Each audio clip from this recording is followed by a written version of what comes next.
What happens when two people try to update the same bank account at the exact same moment? Let's say Alice wants to withdraw $500 and Bob wants to withdraw $200. The account has $1,000 in it. Without any concurrency control, here's what happens.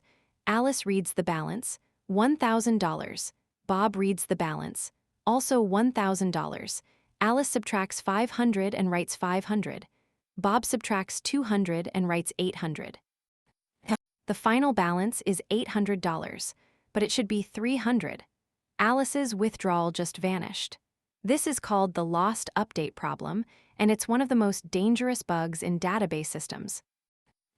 Every modern database has to solve this, and the way they do it is surprisingly elegant.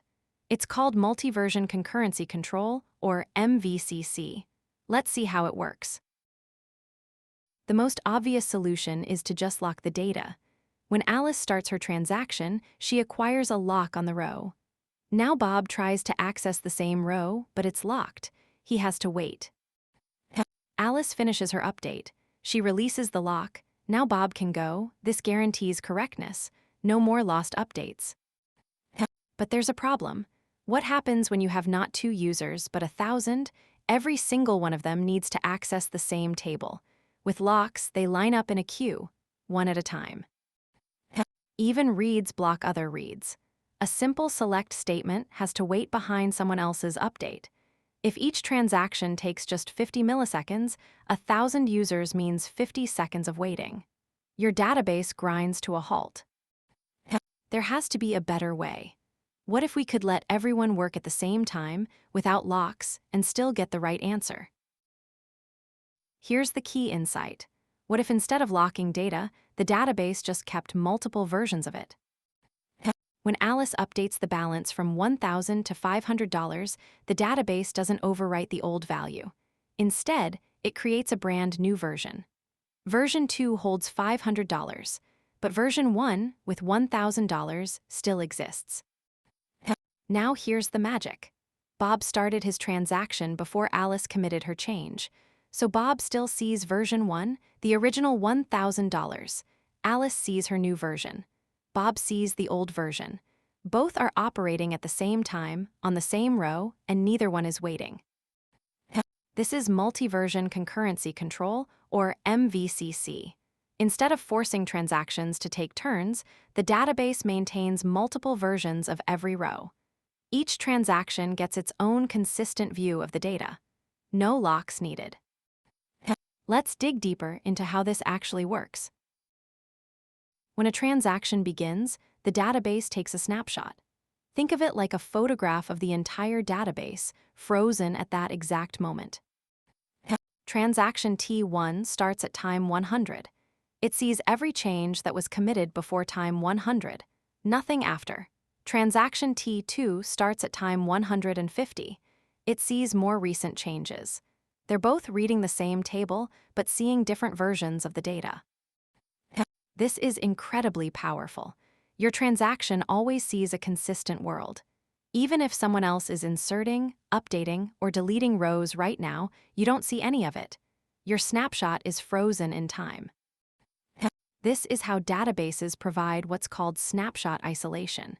Each transaction operates as if it has the entire database to itself. Under the hood, the database is juggling multiple versions of every row to maintain this illusion. But how does the database actually store these multiple versions? That's where the version chain comes in. Under the hood, the database stores versions as a linked chain. Let's trace through an example. Account 42 starts with $1,000, created by transaction 10. This is version 1, the head of the chain. Then transaction 20 updates the balance to $500. The database creates version 2 and links it back to version 1. Next, transaction 30 changes the balance to 300. Version 3 is created, pointing back to version 2. Now we have a chain. 3 versions, linked newest to oldest. Each version records which transaction created it. This is called the xmin field. Version 1 has xmin 10, version 2 has xmin 20, and version 3 has xmin 30. When a transaction needs to read this row, It walks the chain from the newest version backward, looking for the right version to show. But how does it decide which version is the right one? That comes down to the visibility rules. The database asks two simple questions about each version. First, was this version created by a transaction that has committed? If the creating transaction is still running or was aborted, this version is invisible. Second, did that transaction commit before my snapshot? If it committed after my snapshot was taken, I can't see it either. A version is only visible if both conditions are true, committed and committed before my snapshot. Let's walk through an example. Transaction T5 starts with a snapshot at time 200. It encounters 3 versions of a row. Version A was created by T1, which committed at time 150. Committed before 200. Visible. Version B was created by T3, which committed at time 250. Committed, but after the snapshot. Not visible. Version C was created by T4, which is still running. Definitely not visible. So T5 sees version A, the database walked the chain, and applied these 2 simple rules to find the right version. This is the core engine that powers MVCC. Now here's the payoff. With MVCC, readers never block writers, and writers never block readers. A reader scanning 1,000,000 rows doesn't have to wait for a writer updating one of those rows. The reader just sees the old version. The writer creates a new version. They don't interfere with each other at all. Compare this to the locking approach from earlier. With locks, that reader would have to pause at every locked row and wait for the writer to finish.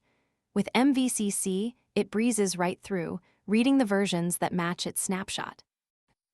This is why PostgreSQL, MySQL, Oracle, and virtually every modern database uses some form of MVCC. It's the reason your queries return instantly, even when the database is under heavy write load. No locks, no waiting, no blocking, just multiple versions, each transaction seeing exactly the data it's supposed to see. But MVCC isn't a silver bullet. There's one scenario where you still need to wait. MVCC handles reads beautifully. But what happens when 2 transactions try to update the exact same row at the same time? Transaction T1 and T2 both want to modify account 42. T1 gets there first and creates a new version. Now T2 tries to create its own version of the same row. This is a write-write conflict. The database can't just let both succeed. That would bring us right back to the lost update problem from the beginning. So here, the second writer has to wait. PostgreSQL handles this by making T2 wait until T1 either commits or aborts. If T1 commits, T2 rereads the row with the new value and reevaluates its update condition. If T1 aborts, T2 can proceed as if T1 never existed. So MVCC eliminates most locking. Reads are completely lock-free. But write-write conflicts on the same row still require coordination. That's an honest trade-off, and in practice, it's a rare bottleneck.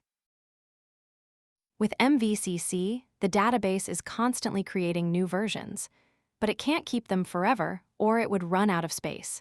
So there's a cleanup process. The database tracks the oldest active transaction in the system. Any version that is too old for even the oldest transaction to see is dead weight. No one will ever need it again.